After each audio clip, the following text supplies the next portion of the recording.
Chico TV Sénégal, une télé pour tous.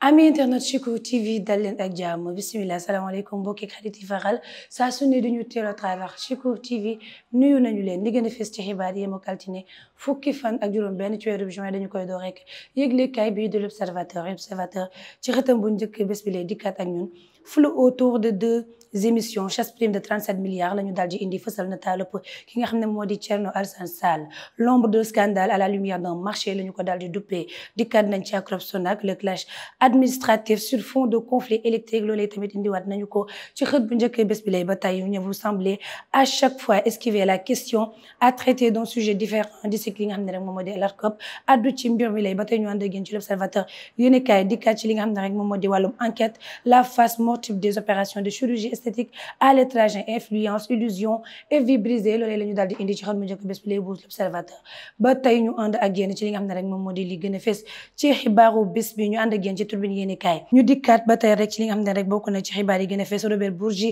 adresse une lettre au président Diomaye ak ki nga xam ne moom moo di le premier ministre Ousmane Sonko mu ne j'ai peur pour le Sénégal yaakaar naa ne rek jamono juñ toll nii am na tiit loolu ci réewum Sénégal gi nga xam ne rek réewum jàmm la woon ak teranga waaye jamono juñ toll nii moom Robert Bourgi xam leen ne rek buñ demee ba justice bëgg a nekk li nga xam ne moom moo di wàllum defante ak wàllum li nga xam ne moom moo di jaamaarloo loolee nag moom dafa daal di tey xelam jamono juñ toll nii tiit na ci li nga xam ne moo di économie réewum bu Sénégal moom Robert Bourgi ba tey ma ngay àddu ci nguur gu yees gi di xam leen ne rek jamono juñ toll nii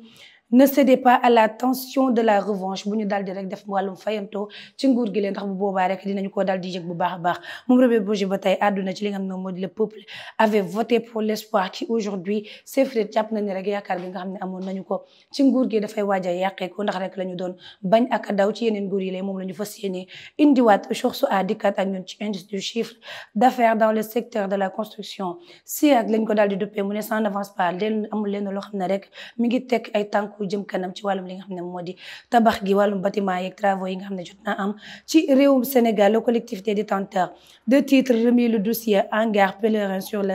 la table tandem Diomaye Sonko ba tey ñoom ñi nga xam ne ñoom ñooy aji dem màkk yi lay daal di la ñuy mel ba photo jàpp na rek jamono juñ toll nii lépp lu ñu woote woon wala lu ñu ñaanoon di ay lettres yoo xam ne jébbaloon nañu ko nguuru ko réew mi lu ñu ci daal di gis rek mooy benn lañ leen tontu waaye yu des yëpp lu ñu daal di sëgg mu jàll loolee waral nag ñoom ñi nga xam ne ñoom ñoo di aji màkk yi lay daal di nañuy mel ba photo jamono ji nag liñ joxoon baaraamu tuuma moom mooy nguur gu yees ngir ñu daal di mën a jóg ki seeni mbir loolee waxal nag ñu daal di indi xëtum jokki bis bi lay Les Échos yéeni kaay dikkat ak ñun ci wàllum économie ainsi indi li nga xam ne moo di indice des chiffres d'affaires de la construction baisse de 19,6% du chiffre d'affaires li ñu indi bokk na ci recul de 38% de chiffre d'affaires ci wàllum sous-secteur bu génie civil indiwaat nañ tamit baisse de 11% dans le sous-secteur de la construction de bâtiments ak obligation yi nga xam ne moo di en dollars du Sénégal am ab chute libre loolee nag ñu daal di jàpp ne rek ba tey économie bu Sénégal jamono juñ toll nii nag dafa daal di sooxee Trump menace de fermer les portes de l'Amérique au Sénégalais moom nag jiitum réew bu Amérique jamono juñ toll nii nag daal dinay rek jël dogalu baare buntu yëpp ngir rek tourner le dos ñi nga xam ne ñoo di Sénégalais jàpp na ni nag benn Sénégalais waxatul dugg jamono juñ toll nii ci États-Unis lu tolloog 36 États dont 25 africains dans son collimateur loolee la jàpp na ni rek africains yi lay ñu daal di ñëw fësal li nga xam ne rek moom moo di seen bopp ci li nga xam ne moo di réewam bi loolee waxal nag moom Donald Trump daal di indi ay wax yu ni mel mu ne nag des conséquences éventuelles terribles pour des milliers de compatriotes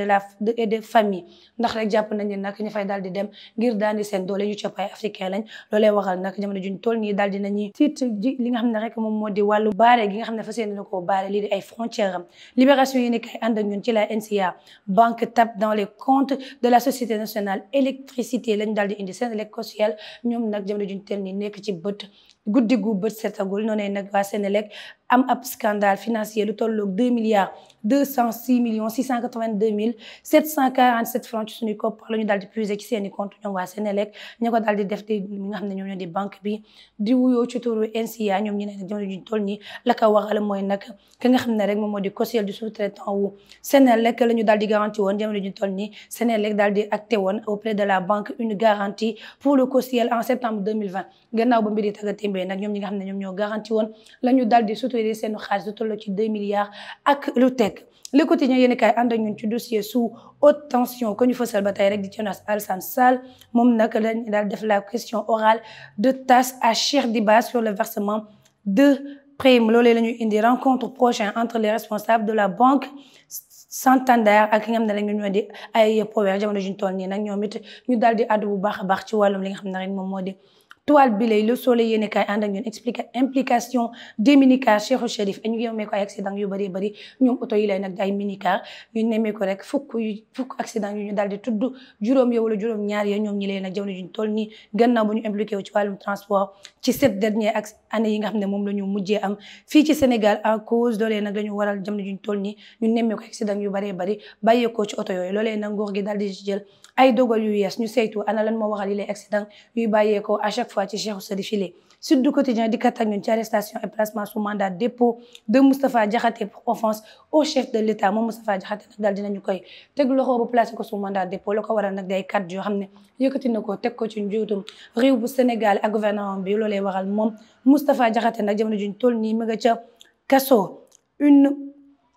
affaire mille postures dañu ko duppee maître Hélène Cissé conseillère principale des victimes de crimes de guerre daal di àddu ci mbir mi lee moom nag jàpp nañu rek devant la Cour pénale internationale et formé l'arrestation de Moustapha Diakhaté sur la base du délit d'offense au chef de l'État jàpp nañu rek li ñu koy toppee amu leen loo xam ne rek war nañu ko teg ci ndoddam enquête yéene kaay dikkaat ci li nga xam ne moom moo di péril sur l'ordre mondial conflit entre Israël et l'Iran loolee nag daal di jur app li nga xam ne moom moo di terreur ndax jamono juñ toll ni ñu ngi gis rek ay xeex ak i missile waaye nag guerre bu mujjee viré ci lu jaaxal loolu àdduna bi ci diggante li nga xam ne moo di Iran ak Israël ñu nemmeeku ay li nga xam ne moo di arme yu bëree bëri jug fa séenee am boobee guerre nag ñu ci bëri daal di ci tiit ndax jàpp nañ ne rek bu indiwee troisième guerre mondiale wala leneen ak leneen yu ni mel dina dem rek ba daal di ëppi loxo ndax ñeneen danañ ci dugg te bu boobaa économie monde bi moo daal di mën a dem empérer loolee la ñu daal di jàpp ba dañu ànd ak yéen ci l'enquête yéene kaay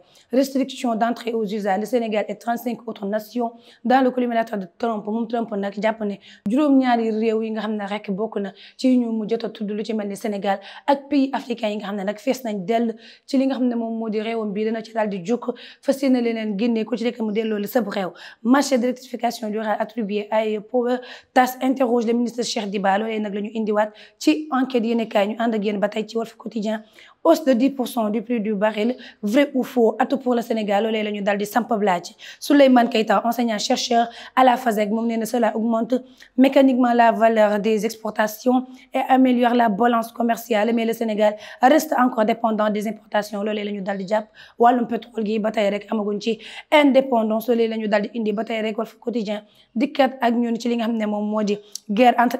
Israël ak Iran les réactions mitigées de l'Afrique loolee la ñu indi chronique de Ibrahima Anne moom nee na liberté d'expression ménagère la chèvre et le chou loolee la ñu ko daal di duppee ba tey ñu ànd ak yéen kawteef am fa nga xam ne rek moom moo di ca Kolda gannaaw ba ñu nemmee ko ab waay ñu daal di koy faat mu daal di sangoo deretam loolee nag daal di indi polémique bu bëri foofee ca Kolda moom nag communauté Médina Chérif est sous le choc après la mort mystérieuse de l'imam Omar Diawo ñi nga xam leen ne rek moom mi daal di ñàkk bakkanam ci anam yooyu lée ab imam la woon retrouvé mort samedi matin dans un mar de sang devant une boutique proche de son domicile. Les circonstances troubles entourant son décès ont poussé les autorités à suspendre les préparatifs de l'inhumation en attendant le résultat d'une autopsie ba tey nag kenn jébbalagu ko boromam ndax rek la ñuy xaar mooy ñu xool ana lan moo waral gi lay fàtt lan moo waral moom mi lay nag daal di ñàkk bakkanam mbokki xarit yi faral saa su ne di ñu teewlu à travers Chico TV li leen di doon comme xibaaru digg bëccëg di leen jox dig daje ba ëllëg incha allah tey ñaan saa su ne ngeen di wéy di ñu topp bu leen fàtte benn yoon activer suñu cloche notification ngir yéen ci suñuy vidéo yu yees bañ leen a raw